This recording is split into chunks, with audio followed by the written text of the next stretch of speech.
औज़ुबिल्लाहिमिनश्शैतानिर्रजीम बिस्मिल्लाहिर्रहमानिर्रहीम।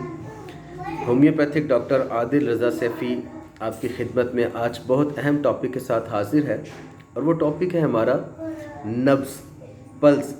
नब्ज़ क्या है, नब्ज़ कैसे काम करती है, नब्ज़ की कितनी अक़साम हैं, और नब्ज़ की बच्चों में, जवानों में और बूढ़ों में रफ़्तार कितनी होती है। तो आइए अपने टॉपिक को शुरू करते हैं, और उसके साथ साथ सबसे पहले गुजारिश है कि हमारे इस चैनल को सब्सक्राइब करें ताकि इस तरह की मफ़ीद मालूमाती वीडियो आप तक बर वक्त पहुँच सके, और सदका जारिया की नीयत से इस वीडियो को शेयर भी कीजिएगा। नब्ज़ असल में दिल की धड़कन और दिल की हरकत होती हैं। दिल का फैलना और सिकुड़ना, दिल के इस फैलने और सिकुड़ने के बायस खून शरेयानों में पंप करता है, यानी दाखिल होता है और खारिज होता है। खून की नालियों में खून पंप होने की वजह से एक ख़ास दबाव या ज़रब पड़ती है। इस ज़रब को नब्ज़ कहा जाता है। यूँ तो नब्ज़ को जिस्म की कई शरेयानों में महसूस किया जा सकता है, लेकिन आम तौर पर नब्ज़ कलाई की शरेयान हाथ के अंगूठे की तरफ बआसानी महसूस की जाती है। एक माहिर मुआलिज के लिए नब्ज़ पर मुकम्मल अबूर होना ज़रूरी है, जिसमें इंसानी में नब्ज़ का किरदार नहायत अहम है। हरकत नब्ज़ का महसूस होना इस बात की अलामत है कि जिस शख्स में नब्ज़ की ज़रब या हरकत महसूस की जा रही हैं वो ज़िंदा है।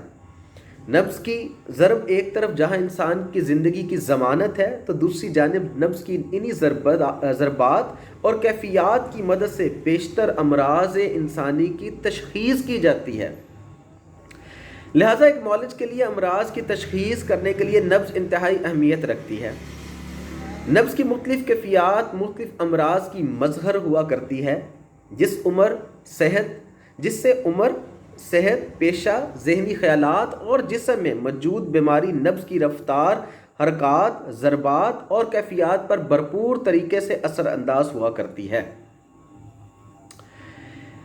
अब नब्ज़ में मदरजा ज़ैल चीज़ें मालूम की जाती हैं।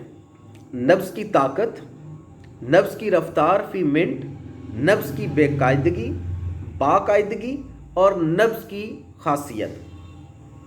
एक सेहतमंद इंसान की नब्ज़ की रफ़्तार फ़ी मिनट 70 से 80 होती है। दोबारा अर्ज़ करता चलूँ, एक सेहतमंद इंसान की जो नब्ज़ की रफ़्तार है वो 70 से 80 हुआ करती है। नब्ज़ की ताकत दरमियाना होती है, नब्ज़ बाकायदा होती है, और खड़े, बैठे और लेटे रहने से या हाथ ऊपर नीचे करने से इसकी खासियत पर कोई असर नहीं पड़ता। नब्ज़ की रफ़्तार फ़ी मिनट, नब्ज़ इंसान की पैदाइश से लेकर मौत तक कायम रहती है। अलबत्ता सेहत और बीमारी की हालतों में इसकी रफ़्तार और कैफियत तब्दील होती रहती हैं। ज़ैल में सेहत की हालत में नब्ज़ की औसत रफ़्तार मैं बयान करता हूँ। पैदाइश के बाद जब बच्चा पैदा होता है तो उसके बाद उसकी 140 मरतबा फ़ी मिनट नब्ज़ की रफ़्तार होती है। दूध पीने के ज़माना में उसकी ये रफ़्तार नब्ज़ की 120 मरतबा फ़ी मिनट है। 5 साल की उम्र में 100 मरतबा फ़ी मिनट है। इब्तदाई जवानी में 90 मरतबा फ़ी मिनट है। भरपूर जवानी में 70 से 80 मरतबा फ़ी मिनट, बढ़ापे में 80 मरतबा फ़ी मिनट, नहायत कमज़ोरी में 50 से 60 मरतबा फ़ी मिनट। तो पता ये चला कि जब बच्चा पैदा होता है तो तब ये रफ़्तार 140 से आगाज़ करती है, और जब नहायत वो ओल्ड एज बूढ़े हो जाते हैं तो ये रफ़्तार कम होकर 50 तक रह जाती है। अक़साम नब्ज़, नब्ज़ की कुछ अहम अक़साम हैं। कमज़ोर नब्ज़, सुनाई देने वाली नब्ज़, बेकायदा नब्ज़, सुस्त रफ़्तार नब्ज़ और तेज़ रफ़्तार नब्ज़, महसूस ना होने वाली नब्ज़, झटकों वाली नब्ज़। कमज़ोर नब्ज़ वो नब्ज़ जो इंतहाई कमज़ोर तरीक़ा से चले और इसकी ज़रबात में वो ताकत या क़ुव्वत ना हो जो एक आम सेहतमंद शख्स की नब्ज़ में होती है। ऐसी नब्ज़ अमूमन पुरानी बीमारियों के नतीजे में और इंतहाई कमज़ोर अशख़ास में वाक़या हुआ करती है। कमज़ोर नब्ज़। अब आते हैं दूसरी तरफ, सुनाई देने वाली नब्ज़। वो नब्ज़ जो मरीज़ को खुद ही अपने कानों में सुनाई देने वाली नब्ज़ अमूमन खून की इंतहाई कमी के बायस वाक़या हुआ करती है। तीसरी तरफ आते हैं बेकायदा नब्ज़। वो नब्ज़ जो अपनी चाल के एतबार से बेकायदगी अख्तियार कर जाती हो, यानी कभी ऐसा ایسا اور کبھی تیز چلا کرتی ہو، اور ایسے عموماً دل کی بے قاعدگیوں اور بیماریوں کے باعث ہوا کرتا ہے۔ سست رفتار نبض ایسی نبض جو اپنی نارمل حالت سے کم اور سست رفتاری سے چلا کرتی ہے۔ ایسا عموماً دل کے فیل ہونے، صدمے کی حالت، جریان خون، ذہنی و نفسیاتی بیماریاں، اعصابی تھکاوٹ اور مختلف جسمانی بیماریوں کے باعث ہوا کرتی ہے۔ طبی اسلام میں ایسی سست رفتار نبض کی حالت کو بریڈیکارڈ پلس کہا جاتا ہے۔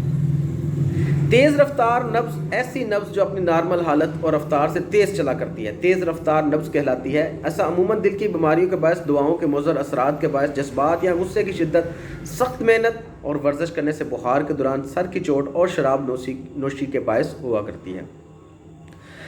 چھٹے نمبر پہ آتے ہیں محسوس نہ ہونے والی نبض۔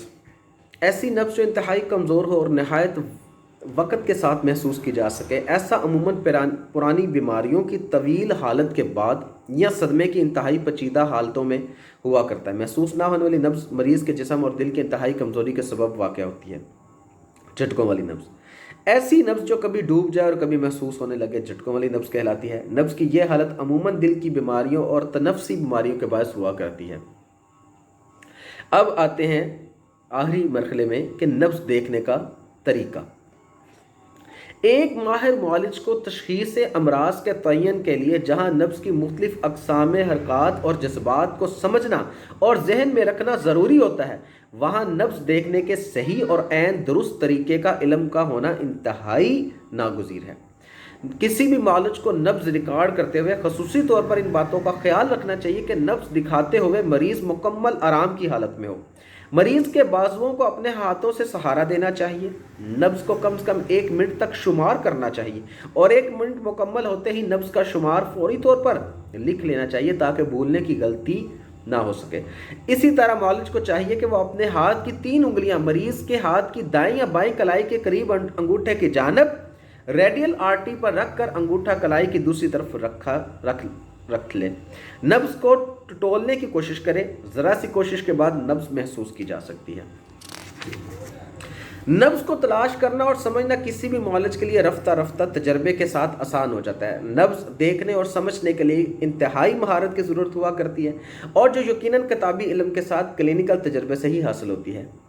طبی تاریخ گواہ ہے کہ پرانے وقتوں میں جب تشخیصی آلات اور ٹیسٹوں کی اتنی زیادہ سہولت میسر نہ تھی، تو معالج حضرات محض نبض کی حرکات، کیفیات، ضربات اور چال سے ہی اندرونی جسمانی بیماریوں اور حالت صحت کا مکمل اندازہ لگایا کرتے تھے۔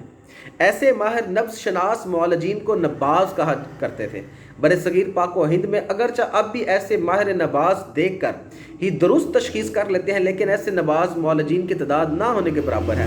اب بھی ایلوپیتھی، ہومیوپیتھی کی نسبت یونانی طریقہ علاج میں نبض کی اہمیت اپنی جگہ مسلمہ ہے، اور آج بھی بیشتر حکماء حضرات نبض ہی کے ذریعے تشخیص پر زیادہ انحصار کرتے ہیں۔ اور یہ بات حقیقت بھی ہے کہ اب ایلوپیتھی اور ہومیوپیتھی کے اندر مختلف طریقہ امراض اشخاص ڈائگنوز کے طریقے آ چکے ہیں، ٹیسٹ سسٹم آ چکا ہے، اینالائز سسٹم آ چکے ہیں، تو ان کے مطابق وہ تشخیص کرتے ہیں۔ پر نو ڈاؤٹ نبض کا فن، ہنر، آرٹ، یہ جن کے پاس تھا، افسوس وہ قبر میں لے گئے، وہ لوگوں کو سکھا کے نہیں گئے۔ آج کیوں حکماء حضرات، طبیب حضرات پستی کی طرف جا رہے ہیں، اس کی ایک ریزن یہ ہے کہ وہ اپنا علم آگے شیئر کر کے نہیں گئے، وہ اپنا علم کسی کو سکھا کے نہیں گئے، قبر میں ساتھ لے گئے، کسی کا بھلا نہیں کر کے گئے۔ آخر پہ چینل کو سبسکرائب کرنا مت بھولیے گا، اپنے پیاروں کا خیال رکھیے گا، اور مجھے دعاؤں میں یاد رکھیے گا۔